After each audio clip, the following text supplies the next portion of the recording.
Perfect. Can you first say and spell your name for me? For what reason? I mean, are you gonna publish Just like, it? Okay. no, it's not being published. Okay, It's got it. just like for record keeping. Got it. So Andre Stourier, A-N-D-R-E-I, S with a little accent underneath. Okay. T-O-R-I-E-I. Perfect. Thank you. So just to begin, like, how are you feeling about this interview? Like, what are your emotions going into it? Doing good. Good, Nothing yeah. really, not too much apprehension. Yeah, So, good. Well, I'm so glad you feel that way. It's super Awesome. low key, and if you feel uncomfortable, please, like, Absolutely. you don't have to answer. Like, anything can be skipped. Like, I don't Awesome. want you to Thanks for feel. that. Yeah, Yeah. you don't have to feel pressured to say or do anything. Perfect. So, Great. so just to start, what does student activism mean to you? I feel like student activism, that's hard. I mean, it's just like for so long and like for so much of our lives, we're just like unable to really do anything. And like being at college, just we're surrounded by people who are visibly active. It's just an opportunity that like I feel that I need to take advantage of. And a lot of people, when there's so many people around you working towards something, it's just so easy to get involved. Yeah. And it like really creates this lifelong dedication to it, which is really important. And also student activism, just as a whole, there's like nowhere Yeah. in the country, just in society, that's more radical than student activist groups and college campuses. Yeah. Like this is where change is made. It's where change, finds its genesis in the people. We talk to one another. We get ideas from one another, and then when we go beyond this, we carry that with us. So, just as far as like with any issue, even like that stupid Benson Center or whatever, like they're gonna learn things from each other and then go on throughout their whole lives with that as a background. So that's just generally what it means. Yeah, as a whole. So. I'm really glad that you brought up like the radicalness of student campuses of student activism, because like even at the forefront of like the civil rights movement was like a lot of students, and that's like where I think part of the appeal to that is like the community we have on campus, and that's like where any movement comes from, is that at the basis of it is community. And I think and I know a lot of people say like college is the best time of their life, and a lot of that like stems from the community, like you have a walkable space, you are around people all the time, free alcohol. And so it just like it's like a breeding ground for ideas. And I think like again, like you said, there's no other place you're gonna like have that. And I think it's more difficult when it's like continuing that passion and that community outside, like especially in like this country where we're so far away from one another, so disconnected. Like here on this campus, it's like it's just kind of it's perfect for it. It's perfect. Like everything's so close. And, things catch fire. So, exactly. So any spark can really do something. Yeah. So. And so like going off that community aspect, how did you become involved in SGP or SJP? I saw I was in a building just like my first week on campus, just kind of wandering around, like, oh, this building's open, go in. And I saw a little bit of flyering. I'm like, okay, for Rad Rush, right? I didn't get around to like Googling things immediately. And then, of course, I saw like a couple protests happen early on in my first semester, and I was like, oh, okay, this is like stuff's happening, right? So then I started looking around, found the Instagram. I was like, I'll just send a message on the Instagram to like the Void and see what happens. And then I got a response from someone who's now like been a friend since then, which is really cool. But like, I love that butterfly effect, like how things just like flourish like that. Yeah, exactly. But it was just kind of like that. It was like really easy to get involved in all that. So, but yeah, I did like coming to CU Boulder. I didn't know anything. I was just like, when I got here, I'm just like, I need to see what's going on. Yeah. And then just kind of a couple shots in the dark, and then found stuff. Yeah. So. When did you start at CU? Last year. Last year. So last fall was your first semester. Yeah. Okay. So especially a prevalent time, like with October 7th and everything, all that.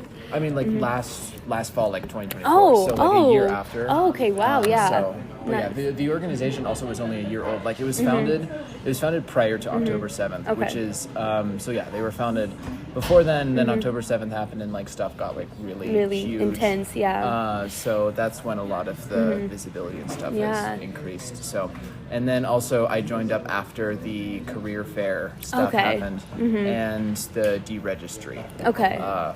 So the school was like, no. So I've never really been a part of the org as far as when it was officially an RSO. Yeah. So it's always been a criminal organization. Yeah. For me. So, well, I mean, obviously prevalent events have happened to that. So, but like, what personally drives you to fight for freedom in Palestine? Personally, for me, I think it's just connected to like every struggle that we've got all over the world. This is like the crucible of our time as far as all of the effects and developments within colonialism in its current stage. They're active in the occupation, apartheid, and genocide in Palestine. So it's like, it's basically the main like event now as far as like looking at colonialism on the world visible stage. Yeah, it's like, honestly, it's very new in the way that it's going on, but it's also very old in that it just looks like stuff from like the 19th century. Which is really horrific. But and it's just also like, that's mainly what it's about. Like, a lot of people get really stuck in like, oh, it's just like a leftist cause, and I'm like, you don't, like, there's plenty of leftists who don't care. And I think getting lost in that is like, oh, I just have to support this because of this. It's like, no, these are real people. This is an individual situation where real people are suffering, and we need to dedicate to that a lot of attention and a lot of effort. Do you think that like the like conflict in Gaza will give light to other anti-colonial movements, like what's going on in Sudan, and like, do you think it'll be like a momentum thing, or are we still kind of too isolated for that to happen yet? I mean, I don't really know. Like, we're in a point where stuff is so swept under the rug, and it's so hard within like our like context of neoliberalism to actually get momentum in the United States in particular. Like, you look at those like Bernie Sanders rallies that had just happened in Colorado, right? One in Greeley, which is like notorious for just being like, there's just a slaughterhouse there, and it smells bad. No, like, you don't really hear about it as far as like politics. Farming, it's just like corn. Exactly. But like, there was 11,000 people who showed up to that, but they don't. Those 11,000 people, that was just a Saturday. Like, it was out. Like, I was there, shamefully, but like, I was there just to check it out, right? Some friends and I just decided to go, and it was weird because these people, they didn't really seem like they wanted things very badly, wanted things that much. They didn't know, they weren't activists, right?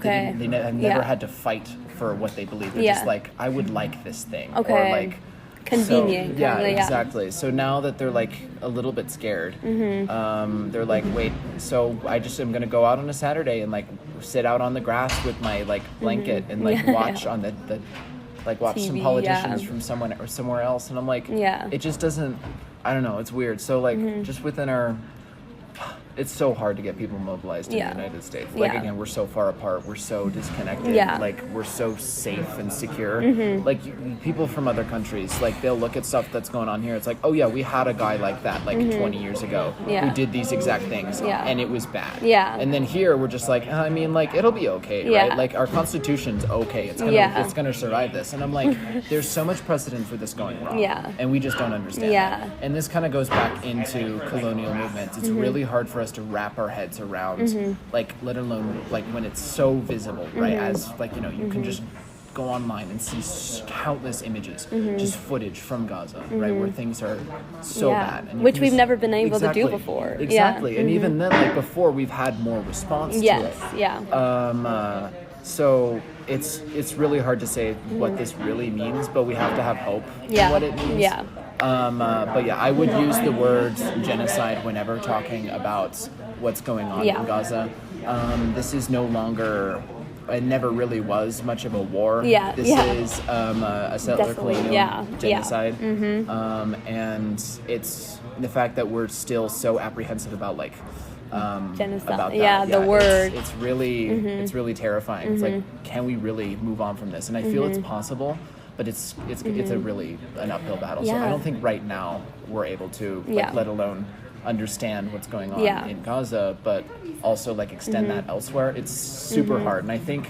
I don't know, it's kind of an accelerationist way to put it, but like I don't know what we need here, like what atrocities we need here in order to be like, oh, bad things can happen to us and we need to have solidarity. Yeah. Like a lot of people, it's just so hard without that understanding. So, yeah. It's really interesting that you bring up like both the struggle to mobilize in America and also like the hesitation to use the word genocide, because I definitely think those are interlinked, like kind of like the more like pacifist, like oh, like don't want to like say the wrong thing. Exactly. And like I think like you said, it will take something atrocious, like because Americans are kind of notoriously self-absorbed, and so it will have to happen to us, which could happen, exactly. but like again with the Bernie Sanders rally, like people aren't really aware yet. Like they don't even know how to do like basic, like one of the things I was like, ironically all of my high school teachers were there too, and I was like, oh my goodness, like are you from Greeley? No, I'm not from Greeley. I'm from Fort Collins, so Okay, they all like close. commuted out. So it was like all the social studies teachers who I loved in high school, but they like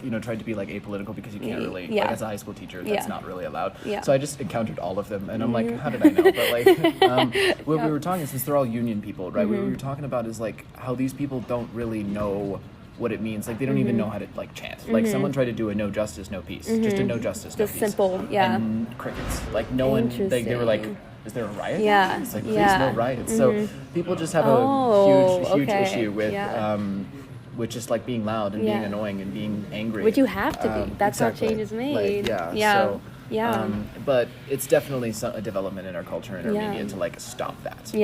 It's like one of the things I always think of is like how France started having less revolutions after they widened the streets. We've had a huge widening of the boulevards. And like it's tragic. Like you have to get so much in order to get people moving, and it's even then it's like often to no avail, which is really difficult, but gotta just continue. So visibility. So, I think like this is kind of off topic, but that is really a product of capitalism too, because it's so individualistic. Exactly. Whereas like it's so hard to mobilize when you don't have that community, and I think that's designed on purpose. But kind of like going in a different sphere, what was SJP's goal in peacefully disrupting the Designing for Defense class? The goal there was to draw attention to, this is a class that's happening on your campus. People are learning how to make and market bombs to kill people. And oftentimes what we see, like I talk to engineers sometimes, as little as I can, but I talk to them sometimes and I just like try to ask them questions about like where are you with, as far as making a bomb and dropping a bomb. Like what they do so often is make a distinction. Like if they understand, like kind of like exactly. If they understand what they're doing. And of course, companies these days, they try to put as many roadblocks and like divide the labor and diffuse the responsibility. Buzzwords, like kind of like diffusing. They try to break everything up as much as possible so people don't know that they're making a bomb to kill someone. But it's pretty impossible to just not know that in these days. But again, it's just the distinction between making a bomb and dropping a bomb. They make that. And for them, it justifies a lot of the time doing that. Of course, what was it? There was like polls and there's stuff done. Engineers are asked, do you want to work for the military-industrial complex? And a lot of them say no, but a frighteningly large amount of them say yes. Oh my God. So it's like half and half. So they're like, I'd be comfortable with that, and they're able to be comfortable with that because they don't see making a bomb as dropping it, right? It's like I'm not doing anything bad. I'm just making the bomb. I'm not. Like, it could just sit there, and I'm like, well, the person dropping the bomb needs to make it first. It's like interwoven. So basically, it's just to go in there and tell the engineers, this is like, you're doing this. Like, even though you're like behind a computer screen, you're like drawing the bomb, like something like that, it's still a part of this huge circle of violence. And in order to break that, you need to stop. You need to do your part and not take part. And that's the goal in going into a classroom like that.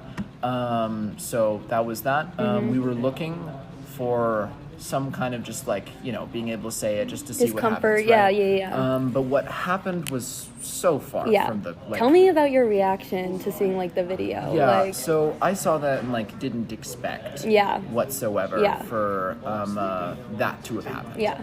I expected it to take longer for things to be more civil, but like instantly. There was instant violence. It was like 7 seconds from entering the room and getting to the front of the class before things happened. Like there was no time for them to be told to leave. There was no time for them to leave. It was just instant violence. Yeah. And I think one of the first ways I processed this was just like, okay, so these people are making bombs and like, you know, they're comfortable with doing that like indirect violence, right? But like that translated in this classroom to a professor being directly physically violent with a student. Yeah. So I'm wondering, like, is there really a disconnect between indirect violence and direct violence, or like are they part of the same sort of mindset? And I think this is what we have to look into, especially on college campuses and especially with our pedagogy. We just need to think more, okay, so if we're teaching violence, but like don't like actually pull a trigger, don't drop a bomb, but you can make one. Like, are we still feeding into the same it's cycle the of same violence? root, Yeah, like same exactly. like comes from the same place. That's a really interesting, like, I never like thought of it that way, but especially once you were like comparing, like, they're being taught indirect violence, but we saw how quick that translated to direct violence. That's something we need to be concerned about. Like, well, on the other hand, tell me about your reaction to reading CU's response statement to the video. I mean, I won't say I was disappointed because, you know, this is what we get from CU administration, like, all the time on everything. But just reading, firstly, the statement that came out that was, like, full of lies. Like, again, the full footage was posted immediately after, and, like, the stuff that they said in there was, like, that's bad. So, but the statement of just, like, focusing... Yeah, we don't condone violence. We condemn violence, but we do not tolerate whatsoever class disruption. And then the rest of it was about class disruption. It was a very disproportionate allocation of words. And I feel like you can, like you have to be careful, of course, with like, you know, seeing, okay, if someone spends this many words on this and this many words on this, this is the importance that they give it. That's not necessarily always the case, but like here, I think it's definitely, especially as a part of the trends, like this entire year, just seeing all of these different events and how CU has responded to student activism versus how CU has responded to a culture of violence within its professors, within its engineering department, within just like the school as a whole. And just like that disparity between its response to it, they're more opposed and they're more willing to oppose the student activist side of things. Right? Why do you think that is? I think they're just scared to change. They're also, of course, they got a lot of money floating around that's like that they need to keep, that they feel that they need to keep, and they're pressured. So they feel like they can't give up that money. That and all of the, like a lot of these people have like huge interests in maintaining those connections with the defense industry. And because that's just where the money, money's at. Exactly. Like the funding the English department, that's going to be, you know, not as good for the people in charge of this university, and specifically the people in charge of this university. Like that's what we're talking about. The people who make six figures, like, and you like their job title, you like can't really tell what that is, right? They like have a long job title that's just a bunch of random words, and you're just like, okay, this person makes a lot of money. But like the professors on the ground who are like teaching students and making the university a university, they're making much less money. So like you see these people, especially like with connections to defense and all of that. And you see where the priorities are with money, and then you see where the priorities are with words. And they line up. So, particularly with defense. Like this university is one of like the most related to the defense industry. Like we just feed Lockheed Martin. Like students, they're all over. They're recruiting everywhere. Like and like aerospace engineers, they'll like tell you, yes, Lockheed Martin sends me emails a lot. I have to block them because they know that they have a huge presence in City Boulder, and then they know that they can. It's like a pipeline. Exactly. That is a word that I'd use to describe it. Like when your company's name, when like a defense company's name is on a building, and kids take classes in that building, and then they're at the career fairs, and then they're all over. Like it's just. That's that just shows something. Yeah, right? So that's so disheartening. Yeah. Mm-hmm. Speaking of like titles of random words, you spoke at the Board of Regents meeting on Thursday. Tell me about that experience. Like, how did that feel? That was, it felt like a huge win, even though we know that they didn't listen to us. We know that they're not going to do anything, right? It was really cool to just get up there and like look at these people and then tell them to their face. Yeah, to their face, like what's going on. And they have to sit there and listen. Like, sure, they can like get their phone out and scroll or cross their arms, like lean back and all that. They can do that, and they did. But like when you make eye contact with them, telling them that's like, during the rise of Nazi Germany, universities were one of the first institutions to capitulate and give them what they wanted. And that was one of the most disastrous developments. Because when you lose universities, you have lost so much more than just like a school where kids learn or like whatever. You've lost like an entire culture, like some of like, it's like, sure, sometimes we give higher education too much credit for being a bastion of free thought. Like, it's always been repressive in ways to particular groups. But like seeing that go and seeing them not even care about like their idealized version of like higher education, that's like scary. So just to be able to go in and tell them, it's like, you're like, you don't care about your students. You're not protecting your students by like ignoring our demands. And you're also just like, you're not contributing to the image of higher education and maintaining the reputation of, promoting free thought and progress and innovation and all of these things. You're not even adhering to that. You're very eager to capitulate, and that's something that has been really, really awful in the past. So it's like you're threatening to do that, and we're looking at that, and we're shocked, we're horrified, and you need to change that, and to tell them that they need to change that right in their face, and also to tell them that students are being assaulted on your campus. What are you going to do about it? Like, I made eye contact, paused, looked at Justin Schwartz, Chancellor Justin Schwartz, during that moment, and I'm like, you're right there, I'm right here, I'm telling you what's wrong, and he just kind of like shrugged it froze off. up. He like froze up, he melted a little. Like, this man like does look like he's like scared and like sad and like annoyed and all of these feelings. Like, he doesn't really know how to feel, and he still like is inactive, right? So but yeah, and also he, like, of all the regents, he was the one at that meeting who looked a little bit like on the most terrified, right? So like like translate that terror to something else, like do something. But it was super cool just to have so many people in the room. Like Denver SDS was there, the union was there. There were a lot of folks who came out for Wanda James to support her, who were there, and they were like, the whole room was yelling at them to tell them to like do something, and they could sit there with their arms crossed, but like, I really hope it got to them, and like they feel like, one lady was saying, y'all have your work cut out for you. Like, there's so much that you need to do, and there's so much you need to address. Like, do something. So I hope they got that. And also, it was just really nice to make Justin Schwartz tremble. Like, I'm just one little student activist who wrote a speech, like waiting for the meeting to start. Like, and then if that was on the fly, that was amazing. You should be proud of yourself.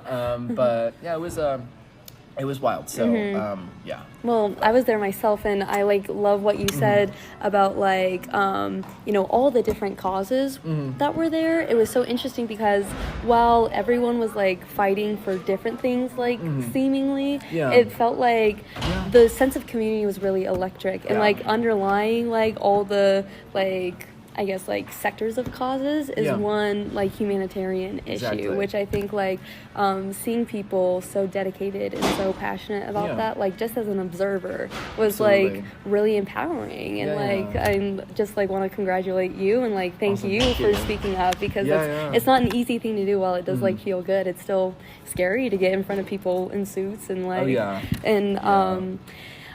sorry, one of them was wearing a cowboy hat though, and it's like, made it a little easier. Yeah, when they tell you in like middle school to like picture everyone in your underwear, and then I see a guy in like a cowboy hat, that, you're like, like, that oh, works. that's I don't need to do that. Yeah, I don't need to do that anymore. So I forget what his name is. He's like the ugly looking one, but like I try not to make fun of people's appearance unless they're bad like people. Bad. That's so funny. But yeah. So on the note of Justin Schwartz, like, do you think it's like, I'm trying to think of how to word this, but like, you said he like looked scared and intimidated. Do you think like part of that is like, or I'm not going to single him out, but do you think if someone on the board is like behind our cause, behind like you know, is on the side of the students, do you think like the majority opinion or like majority belief of the rest of the board like kind of stifles that? Do you think people are kind of scared, like, or I mean, like, I definitely think it's like a super uphill battle for like any one of them individually to even like think look about what happened to Wanda Jane, like, exactly, like I think if anyone, like, you know, she'd be like a good person to reach out to and real about this, but I don't like know if any of them would be willing to take a stand for students.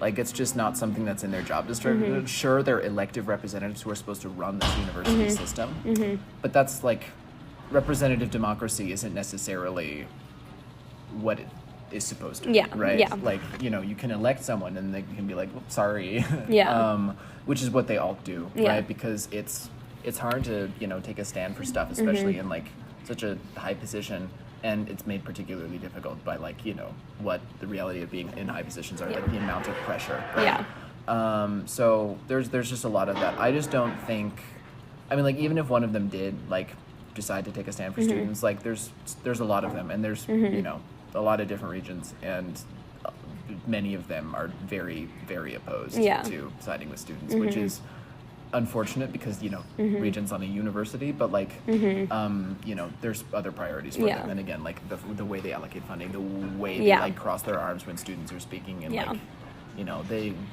like, it's just, I don't know, I don't really know if they're trustworthy whatsoever. Like, we have to, like, well, some of the stuff that we were all saying is like, if y'all are gonna do anything, we're gonna have to do it ourselves, and if you're gonna try to punish us for doing it ourselves, that's just kind of what what's going to happen. So, well, I do really think like the cause is in the hands of the students. So like, what advice would you give to students who are looking to become more like politically active on campus? I think just generally, like, you want to make sure that you're safe first, right? You have to be safe, because a lot of the time what I see with a lot of student organizers is they don't do their research, they don't like organize safely with like, you know, taking proper precautions, and then the events that they do, again, also not researched, not well planned enough, and that results in a lot of danger like put on the students. And also, if you don't do your research, you can do some things that are like, that don't look very good. Like, you need to be trained, like media trained. You need to be like trained in like law. You need to know what you're doing before doing student activism. And finding people who do know, who can be mentors, who are good at that, that's like really difficult, and also really, really assuring. It allows like the best flourishing, right? So like, joining groups is amazing, but to people who don't have that, again, starting small. You have to start somewhere, and like, there's a lot of ideological purists out there who are just like, no, you gotta like, you gotta do an encampment, you gotta like do some like big thing, you have to do vandalism, you have to do all this, and I'm like, it's not necessarily the best way forward, because a movement needs longevity. It needs people to like learn and be resources for the future. If people just go out and do the most radical thing they can think of and get arrested for it, that's not helpful. That doesn't do anything. Exactly. So like, again, I just think that people need to start small, and they need to learn, cooperate with other orgs. So like, again, individuals just need to find places to be, and then organizations need to just find more organizations that like have been doing it longer, know better, because we all want to help each other out, right? Especially with like leftist issues, where like, I feel like there's a growing consciousness, especially on college campuses, of we need to be more unified. We need to think like together on things, and support one another, and like give our resources to each other.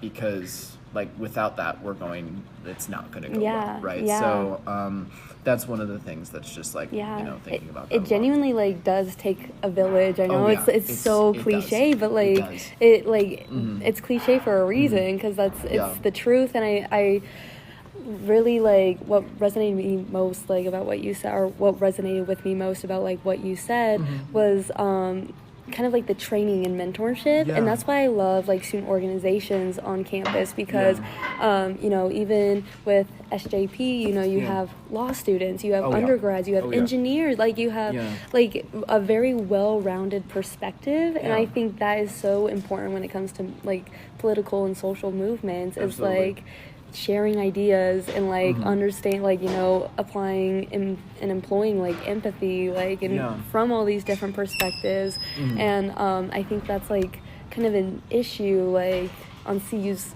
campus specifically, is like how fragmented we are, and like how, but that's why it's so hard to mobilize, is because like everyone's on like 2 different spheres of like or campus. more like so far away. Exactly. Like, you know, you just look at the way they like you know, separate the school. Like they send the aerospace engineers off to East Campus where they can't talk to the English majors. And I'm like, sometimes talking to English majors is weird. I love them. But I feel like we need to. We need to be together more. And that's something that would, you know, I think is like maybe just a little bit. Maybe just a little bit. But we can all be a little bit conspiratorial. Just a little bit. Right. And then when you graduate or just like leave CU's campus, how do you plan to continue your activism? So one of the, like, I've always, well, not always, but like, you know, for a very, very long time wanted to be a lawyer, right? Very so cool. I'm gonna go to law school. But one of the things I'm learning more and more is, one, Constitution might just get ripped up, right? The gotta be aware of that. Is that's scary, but more and more people need like experts in the law and people to protect them, and people need to stand up, right? Not just follow the money and go like into patent law for like people's, like, you know, like the one little screw on the toilet, right? Like, come on now. Like we have enough of those people. We need people to actually do the work that needs to be done. And I feel there's so much opportunity in law for that to happen. Like so that's just one of the main things. I don't believe I'm gonna be at CU, but if I am, I'll definitely stay in touch with everything, because even though law school 1L is really hard. It's really hard. It's definitely something that needs to happen, and like getting plugged in wherever I go, and then after law school being just a resource for people who were in my position 4 years ago, just, you know, keeping that spirit alive, because lawyers are like really, really necessary, and really helpful. So no, and that's really inspiring too, because I feel like, you know, lawyers sometimes get a bad rep because of that patent law stuff, but like not only are you protecting citizens, you're protecting democracy. Like, you know, you're upholding that Constitution and like making sure, well, hopefully you'll be upholding the Constitution. Exactly. But who knows, maybe I'll just have a change of heart. But I'll see the patent law paychecks. Like, right. But like it's just, I think the role of a lawyer is a humanitarian lawyer is very overlooked. Like because those are the people who are interacting directly, you know, with like people who need defending, and like even like a DA, like there's you guys are on the ground, and I think like that's a very, again, admirable position, and like you, another one of those roles where you have to kind of have your heart in it, like it's like being a teacher, it's or passion. like, my family, they're all teachers, and so I get that. There's a lot of, because there's not very much respect for the lawyers who like do the right thing, and there's not a lot of money in it too. But like, I feel like it's so important to go there. We need more people to do that.